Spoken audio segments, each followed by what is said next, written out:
goal at USJ is that our students will not spend a lot of time outside of school tutoring. We work really hard with our teachers on developing a curriculum. Whatever their goal is, we want to help them achieve the ACT score and the GPA that they need to maximize their admissions opportunities and their scholarship opportunities. One way that Jane Ross Tutoring has helped us with that goal is our teachers have also attended workshops. We divided out English workshops for the English teachers, math workshops for the math teachers, science for the science teachers, and then all of the teachers, regardless of discipline, came together for the reading workshop.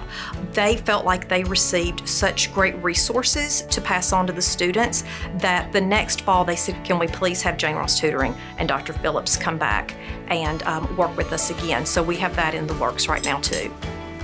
Jane Ross Tutoring is actually the only outside tutoring resource that we recommend. We really feel like Jane Ross Tutoring is the best option for our students because ultimately our goal is that our high school students get to leave school and go and be with their friends and do their extracurriculars and put the testing piece of college behind them as quickly as possible.